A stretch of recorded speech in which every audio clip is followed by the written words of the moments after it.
వెంటనే మా ఛానల్ని సబ్స్క్రైబ్ చేయండి. అధ్యక్షుడిని పాత్రికేయ మిత్రులకు నమస్కారాలు.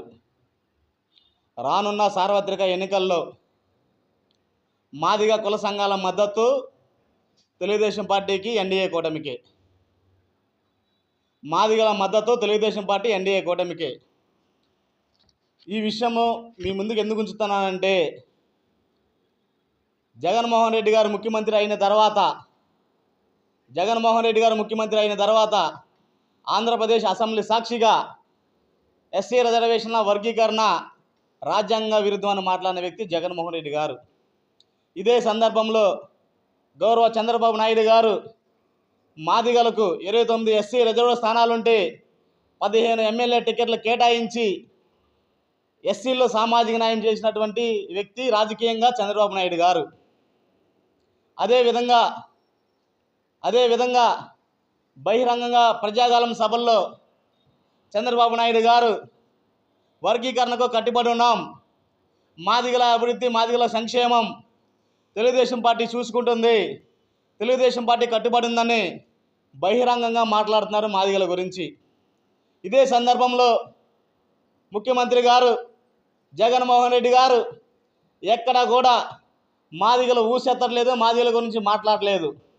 అదేవిధంగా 29 ఎస్సీ రిజర్వ్ స్థానాలుంటే మాదిగ ఉపకులాలకు 10 ఎమ్మెల్యే టికెట్లు కేటాయించి మాదిగలకు అన్యాయం చేసి మాదిగలను అణచివేసినది కూడా నేను తెలియజేస్తున్నాను రాజకీయంగా. ఇదే సందర్భంగా జగన్మోహన్ రెడ్డి గారు ఆంధ్రప్రదేశ్ ఎస్సీ కార్పొరేషన్ను 3 ముక్కలు చేసి మాదిగ, మాల, రెల్లి ఈ 3 కార్పొరేషన్లు కూడా గత 5 సంవత్సరాలుగా ₹1 నిధులు అయిన గనుడు కూడా జగన్మోహన్ రెడ్డి గారు. అంటే జగన్మోహన్ రెడ్డి గారు ఒక పక్కన మాదిగలు మా మేనమామలు, దళితులు నాకు బంధువులు, దళితుల్లో మాలా మాదిగలు ఇద్దరు కూడా నాకు 2 కళ్ళు లాంటి వాళ్ళని చెప్పుకుంటూ ఒక పక్కన దళితులకు అన్యాయం చేస్తున్నటువంటి వ్యక్తి జగన్మోహన్ రెడ్డి. ఈ విషయాన్ని మీ ముందుకు ఎందుకు ఉంచుతున్నానంటే, ఆంధ్రప్రదేశ్లో 27 దళిత పథకాలను రద్దు చేసినటువంటి వైఎస్ఆర్ కాంగ్రెస్ పార్టీ, జగన్మోహన్ రెడ్డి గారు. అదేవిధంగా ఈ యొక్క ఆంధ్రప్రదేశ్ మొత్తం మీద కూడా ఒక్క దళిత పథకం లేని రాష్ట్రం ఏదైనా ఉందంటే దేశం మొత్తంలో అది ఒక ఆంధ్రప్రదేశ్ రాష్ట్రమే. జగన్మోహన్ రెడ్డి గారు చెబుతారు మా నాన్నగారి ఆశయాల కోసం వైఎస్ఆర్ కాంగ్రెస్ పార్టీ పుట్టిందని. మరి వాళ్ళ నాన్నగారి ఆశయాల్లో రాజశేఖర రెడ్డి గారి హయాంలో అసెంబ్లీలో ఎస్సీ రిజర్వేషన్ వర్గీకరణ తీర్మానం ఏకగ్రీవంగా చేసి ఢిల్లీ పార్లమెంట్కి పంపించారు ప్రధానమంత్రి గారి దగ్గరికి. మరి జగన్మోహన్ రెడ్డి గారు కూడా కడప కాంగ్రెస్ పార్టీ ఎంపీగా ఉన్నప్పుడు నేను అనుకూలం అని మన్మోహన్ సింగ్ గారికి లేఖ రాశారు.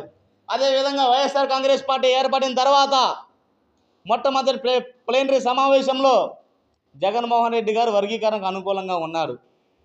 మరి ముఖ్యమంత్రి అయిన తర్వాత జగన్మోహన్ రెడ్డి గారు వర్గీకరణ గురించి బహిరంగంగా మాట్లాడటం, మాదిగలను అణగదొక్కడం, ఇటువంటి విషయాల్లో జగన్మోహన్ రెడ్డి గారి పాత్ర చాలా కీలకంగా ఉందని కూడా నేను తెలియజేస్తున్నాను. అదేవిధంగా గత 5 సంవత్సరాల్లో మనం చూసుకుంటే దళితులపైన దాడులు ఒక పక్కన సుధాకర్ గారి దగ్గర నుంచి మొదలు పెట్టుకుంటే మాస్క్ అడిగినందుకు, ఇంకో పక్కన సుబ్రహ్మణ్యం అనే వ్యక్తిని చాలా దారుణంగా భయంకరంగా చంపి డోర్ డెలివరీ చేసినటువంటి వ్యక్తులకు ఎమ్మెల్సీలు, ఎమ్మెల్యే టికెట్లు ఇచ్చి పక్కన పెట్టుకున్న జగన్మోహన్ రెడ్డి గారు. అంటే దళితులపైన దాడులు చేస్తుంటే చూస్తూ ఉన్నారు. మణిపూర్లో అల్లర్లు జరిగితే లేకపోతే క్రైస్తవులను ఇబ్బంది పెడితే జగన్మోహన్ రెడ్డి గారు చూస్తూ ఉన్నారు. ఈ కోణంలో దళిత సమాజం మొత్తం కూడా మాదిగ ఉపకులాలు మొత్తం కూడా తెలుగుదేశం పార్టీకి, ఎన్డీఏ కూటమి అభ్యర్థులకు ఓట్లేసి తెలుగుదేశం పార్టీని గెలిపించుకుని నారా చంద్రబాబు నాయుడు గారిని ముఖ్యమంత్రి చేసుకుంటేనే మాదిగల అభివృద్ధి, సంక్షేమం, వర్గీకరణ. రాష్ట్రానికి కూడా రాజధాని లేకుండా ఉన్నటువంటి రాష్ట్రం ఏదైనా దేశంలో ఉందంటే అది ఆంధ్రప్రదేశ్ రాష్ట్రమే. 3 రాజధానులను జగన్మోహన్ రెడ్డి గారు 3 రాజధానుల్లో ఎక్కడ కూడా ఏ ఒక్క బిల్డింగ్ కూడా కట్టకుండా 3 రాజధానుల పేరు మీద 3 ప్రాంతాల్లో 3 కోట్లు కట్టుకున్నటువంటి వ్యక్తి జగన్మోహన్ రెడ్డి గారు. ఇదే సందర్భంలో తెలుగుదేశం పార్టీని గెలిపించుకుంటే, చంద్రబాబు నాయుడు గారిని ముఖ్యమంత్రిని చేసుకుంటే దేశంలో మేటి రాజధానిగా అమరావతి రాజధాని, ఒక రాజధాని, శాశ్వతమైన రాజధానిని మనం సాధించుకోగలమని కూడా నేను తెలియజేస్తున్నాను. అదేవిధంగా జగన్మోహన్ రెడ్డి గారు ఇంటికి పంపించి మాదిగ ఉపకుల ప్రజలారా, మీ అందరికి కూడా ఒక అవకాశం వచ్చింది. మన ఓట్లు గంపగుత్తుగా తెలుగుదేశం పార్టీ ఎమ్మెల్యే, ఎంపీ అభ్యర్థులకు 175 నియోజకవర్గాల్లో అన్ని ఎమ్మెల్యే స్థానాల్లో కూడా మీరు గంపు కొద్దిగా ఓట్లు వేసినట్లయితే, మనం రేపు చంద్రబాబు నాయుడు గారిని గెలిపించుకున్నట్లయితే వర్గీకరణ సాధించుకొని మన మాదిగ బిడ్డల విద్య వైద్య రాజకీయంగా అభివృద్ధి చెందే అవకాశం ఉందని నేను తెలియజేస్తున్నాను.